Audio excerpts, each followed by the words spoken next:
Hello everyone, and thank you for coming back to yet another episode of The Gloving Paradigm, where I am your host, Peter, aka LPD at the Butte, the cringiest glover on YouTube.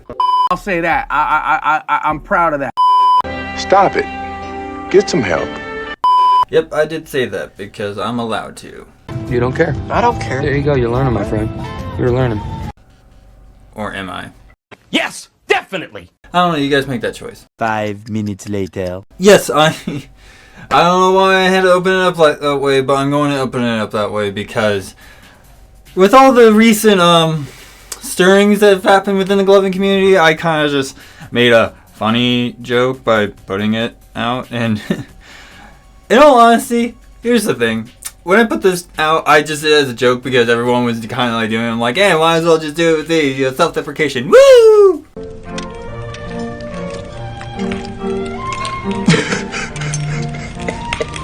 But it just really showed me who actually pays attention in the community and who actually watches my stuff in the community. So,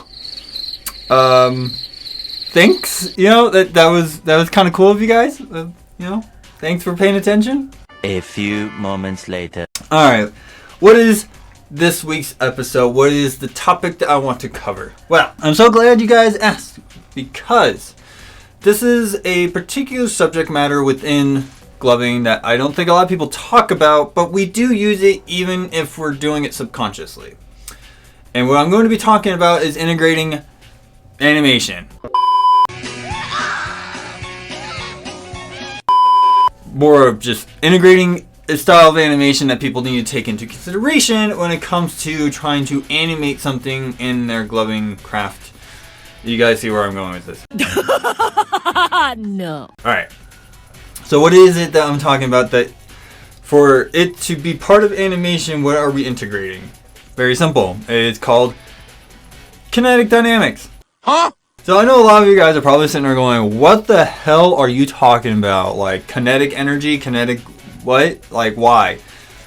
Allow me to explain. 12 seconds later. But first, we need to define what kinetic means. What does kinetic energy actually stand for?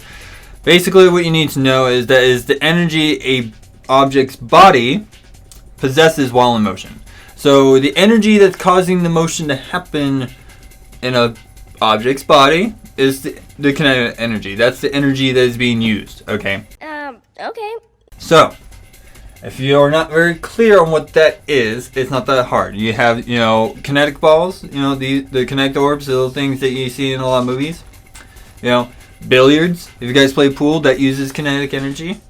If Marvel fans, any Marvel fans watching, Gambit, he uses kinetic energy as his superpower. So, just stating. All right, I get it.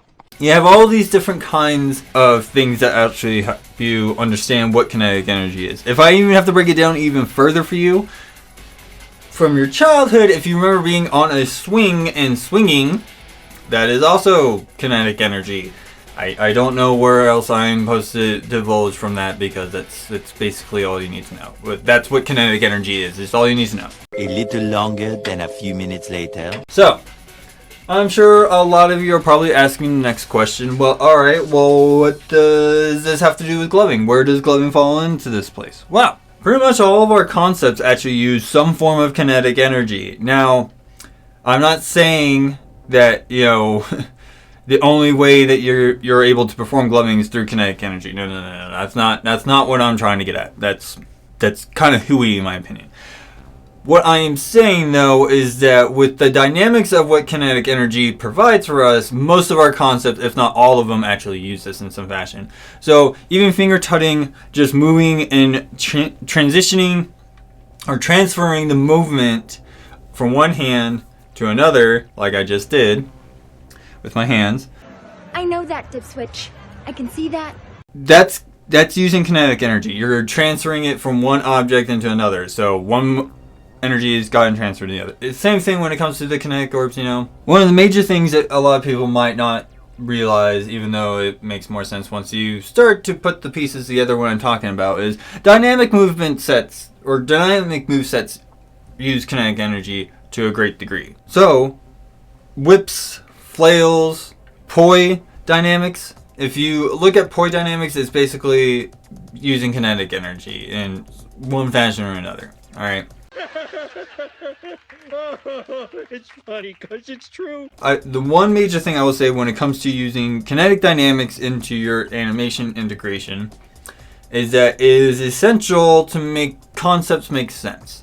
Now, you're probably getting a little confused by that, but allow me to explain when we go into the technique.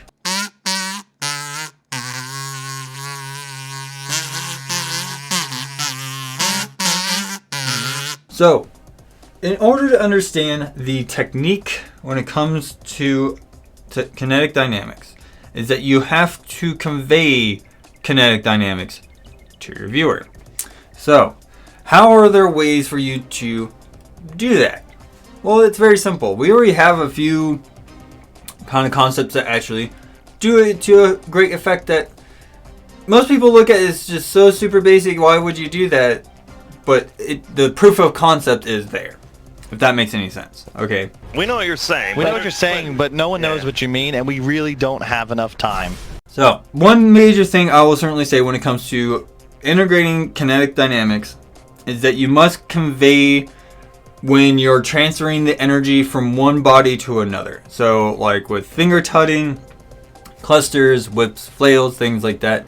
You know, you have one whip doing this, and you get the other one. You gotta learn how to transfer that kinetic energy. You gotta learn how to keep the kinetic energy going, and you have to understand how that kinetic energy is going to be transferred. You know, again, with my tutting thing, you know, you have the things getting transferred because they're moving, moving about. That also needs to make sense. So, another good way that I try to convey kinetic dynamics when it comes to gloving is dials and digits kind of help me with this. So again, if you guys think of the kinetic orbs that I showed you earlier, how do we take this dynamic and transfer it into gloving as an observation? Well, it has 4 balls, right? It uses 4 orbs to do the thing.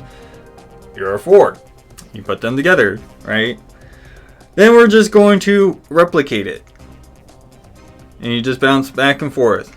Now, one major thing I definitely want to stress when it comes to demonstrating this is that you do not move your fingers equal distance. So if you have your index fingers underneath and the middle fingers are on outside doing the kinetic dance, I guess is what I'll call it, I don't know. Then you do not move both fingers at the same time. Because if you do, it's just keeping that equal distance. But that's not transferring kinetic energy. That's not conveying the kinetic energy being transferred into another body. That is just showing equal gravitational pull, I guess. I don't know what you want to say. I'm not really going to go into that. But the key here when it comes to displaying kinetic transfer, I guess, is once one finger hits, that's when the other one is going to move. So you actually get that notion that energy is being transferred, and it's not just pushing and pulling along like it's a saw. As you can see with this demonstration, it looks like a saw. But if you actually time it right, it actually looks more like the kinetic orbs bouncing back and forth. So that's the idea. That's how you look at something using kinetic dynamics and you apply it to gloving. Wow! One major thing I do want to stress is that isolations can create an illusion of movement, which if you guys haven't checked it out yet, just go check it out here. I have another little installment on the integration of animation, being isolations and how isolations are used to such great effect, not only to keep things, anchored and grounded within the space of the grid, but to be used to create illusions of movement. That's why we have the things like the moonwalk. It's actually a series of isolations with your feet to make it appear that your body's actually moving backwards while you're trying to walk forwards, and vice versa. Okay, it's actually just a series of isolations taking place, but the movements are causing this illusion of movement that is not actually happening, if that makes any sense. Much later. So yeah, like I said, a good practice is to watch things or just observe things that use kinetic dynamics. You got billiards, you got the swings on the playground, you got the kinetic orbs, You know, there's all that stuff. You know, you have those ways of observing. So, one thing I will definitely say for sure is that the examples that we have in gloving that uses kinetic dynamics to such great effect, I'm pretty sure a lot of you guys can put. Besides, you know, whips and flails doing the thing and transferring the energy and doing their thing. You also have things like clusters, which yes, clusters do use a form of kinetic dynamics to pull off a lot of their things. Does it always use it? No. Clusters is such a unique concept in this fashion because it follows a lot of the same dynamics that you would find with digits and dials, but it also follows a new dynamic of like what tutting and grid work really use and kind of brings it together. But if you guys actually have seen people do the whole, you know, clustered tumbler thing, as I like to call it, where it literally just one dot moves about and just kind of tumbles around the grid with the cluster bunches stuff, whatever. I don't know. There are certain terms that people use these days that I don't know yet, so we'll get there eventually. You know. Whatever you say, Stone Cold Steve Austin. I don't know why I just said that. Doesn't make a lot of sense, but gotta stand by it. So yes, you have cluster tumblers, as I like to call them, is where they basically are just tumble with the points. That uses kinetic dynamics as well, because you're transferring the energy of movement between the points. So that's the thing. Now again, I have to stress this is that you have to convey that transfer of energy being moved, right? You can't just move the things. This, you know, you have to show the transfer. 6.5 hours later. So, besides whips and flails and clusters, what is, in my opinion, the best example that uses kinetic energy? Are you guys ready for this? I'm sure you guys are just on the edge of your seats waiting for me to tell you. Well, we're waiting. It's stacking. It's stacking. This is literally the best example of showing kinetic energy in gloving. Is the very basic stacking stuff that we did back in the day.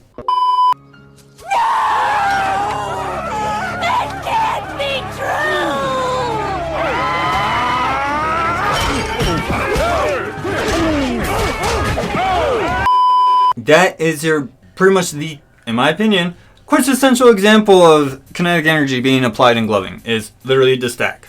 Just doing this basic stack. If you guys have never seen this before, I would be stunned because this was so standard in the early days of gloving that I don't know why we have ever stopped really doing this.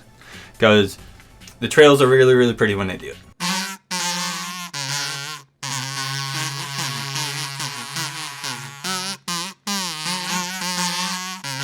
Alright, so at the end of the day, what did you learn? Well, first of all, you've learned what is kinetic energy, how kinetic energy is applied in everyday life, and then of course you learned how to apply it into gloving. And that's pretty much all for my episode. So, I certainly hope you guys enjoyed what I had to say. If this is another cringy, over-edited episode, you damn right it is, because you know what? It's my content. I get to make it however you want. It's not like any of you guys tell me anything anyways, so know how that goes. You know, it's just what it is. Oh shit. Here we go again.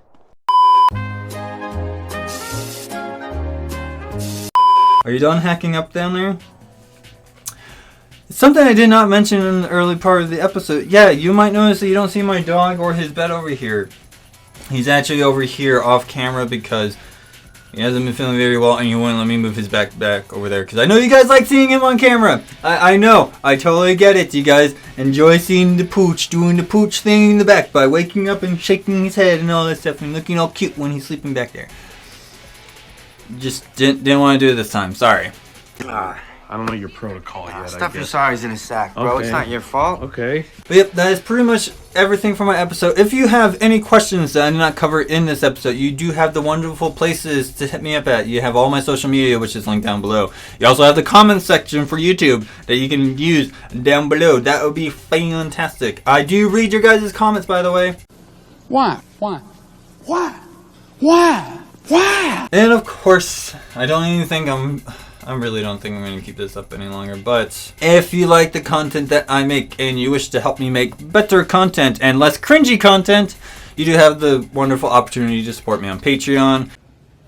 Okay, you need to let that Oh go. my Okay? God, no one cares. It's so boring every day. Yes, go ahead, check out the perks thing that I made. It's right here. I know after the whole little thing, my marketing scheme, apparently it was marketing scheming.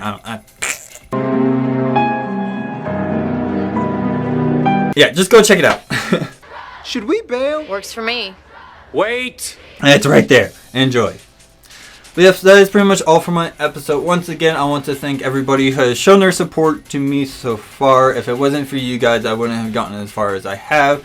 And to see more support from people is also really, really nice. So, thank you to everybody who has shown support and wishes me to keep going, even though this is not the best content of gloving on the market. So thanks guys, you guys are awesome. But yes, I am your host Peter, aka LPD Dubuque, the cringiest glover on YouTube, and I'll see you guys all next week.